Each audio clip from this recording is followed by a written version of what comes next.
Bag ও বস্তা ভর্তি করে আমার মা কাকাকে দিয়ে আমার বাড়িতে কি কি জিনিস পাঠিয়েছে সেটাই আজকে এই ভিডিওতে শেয়ার করব। ও বিকেলবেলা ছাদে উঠে নতুন গাছের বড়ই খেতে কেমন লাগলো সেটাও বলে দিব আজকের এই ভিডিওতে।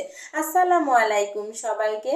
তো গতকালকে আমার কাকা এসেছিল, আগের ভিডিওতে সবাই দেখেছেন। আর ব্যাগ ও বস্তা ভর্তি করে কি কি এনেছে সেটা কিন্তু আপনাদের সঙ্গে শেয়ার করিনি।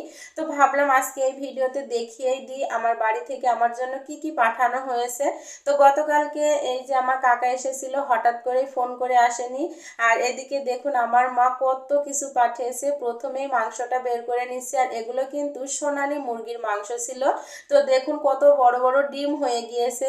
আর এই মুরগিটা বাসায় যে খাওয়ার কথা ছিল, আসলে তাসিনের বাবা এই শীতের মধ্যে আমাদেরকে বাড়িতে যেতে দিচ্ছে না ঠান্ডার জন্য। এই কারণে আমার মা কিন্তু দেখুন কুটে বেছে একদম রেডি করে আমার বাড়িতে পাঠিয়ে দিয়েছে। আর এই যে দেখুন এই মুরগিটার ওজন কিন্তু 7 কেজি। তো এটা আমার মায়ের পোষা মুরগি পোলট্রি, তো অনেক বড় ছিল। আর এইদিকে দেখুন নতুন খাঁটি খেজুরের গুড় এই বছরের, তো প্রথম আমার বাসায় পাঠানো হয়েছে। আর এদিকে অনেকগুলো সবজিও দিয়েছে, ফুলকপি, বেগুন, লেবু। এদিকে কিন্তু বস্তাগুলো সব আমি বের করে নিয়েছি, কারণ বস্তাটা একদমই লোড ছিল, এই কারণে সব ঢেলে নিয়েছি। আর দেখুন ফ্রেশ টাটকা পেয়ারা, এগুলো কিন্তু আমার কাকার পেয়ারা বাগানের পেয়ারা, তো কাকা কিন্তু নিয়ে এসেছে আমার জন্য। আবার এই যে পেঁপে দেখতে পাচ্ছেন, এই পেঁপেগুলো কিন্তু কাকার পেঁপে বাগানের পেঁপে। তো এখানে বেগুন, লেবু, পেয়ারা, আর আমরা দেখতে পাচ্ছেন এটাও কিন্তু কাকার গাছেরই আমরা, মান কচুটাও আমার কাকিই দিয়েছে।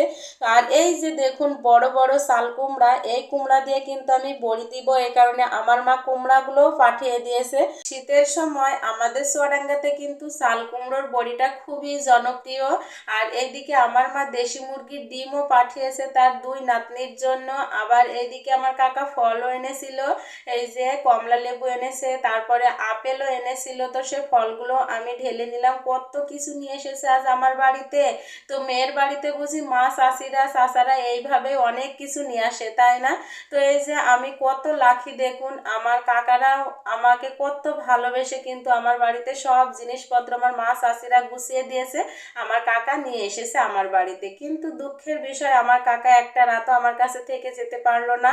বাবা চাচা মা চাচিদের ভালোবাসা পেতেও কিন্তু কপাল লাগে। তো আমি সত্যি ভাগ্যবতী একটা মেয়ে, আমার চাচিরা আমার চাচারা খুবই বেশি ভালোবাসে আমাকে। বাজার ঘাট গুছিয়ে গাছে রেখে আমি বিকেল বেলায় একটু ছাদে এসেছিলাম। আর এই যে দেখুন আমার নতুন কুল গাছে মাশাআল্লাহ কত কুল ধরেছে, অনেক কুল ধরেছিল। সারাদিন আমার 2 মেয়ে ছাদে উঠে কুলগুলো খেয়ে নিয়েছে, ছিঁড়ে ফেলে দিয়েছে আমার ছোট মেয়ে। তো আজকে একটা এই যে কুল আমি প্রথম খেয়ে দেখলাম, তো মাশাআল্লাহ অনেক মজা, অনেক মিষ্টি ছিল। তো আমার নতুন গাছের কুল বা বড়ই, তো আপনারা কি কোন নামে পরিচিত এটার সঙ্গে অবশ্যই কমেন্ট করবেন। তো আমরা কিন্তু বাংলা ভাষায় কুলই বলে থাকি। যাই হোক, তারপরে এই যে বিকালে ছাদে উঠে ঘোরাফেরা করে সন্ধ্যায় বাচ্চাদেরকে খেতে দিয়ে দিয়েছি তাদের ফেভারিট খাবার। আমার তাসিন তানহা দুধ দিয়ে এই টোস্ট বিস্কুট ভিজিয়ে খেতে খুব বেশি পছন্দ করে। এই দুধের মধ্যে হালকা একটু চিনি মিশিয়ে এই টোস্টগুলো ভিজিয়ে খেতে ওরা খুবই বেশি পছন্দ করে।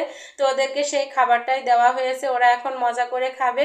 তো এই ছিল আমার আজকের ভিডিও। আপনাদের কাছে কেমন লাগলো আমার বাবার বাড়ির ভালোবাসার জিনিসগুলো ও আমার সারাদিনের ব্লগ ভিডিও, অবশ্যই কমেন্ট করে জানাবেন। আজকের মতো বিদায় নিচ্ছি, আবারও দেখা হবে পরবর্তী ভিডিওতে। সেই পর্যন্ত সবাই ভালো থাকুন, আল্লাহ হাফেজ।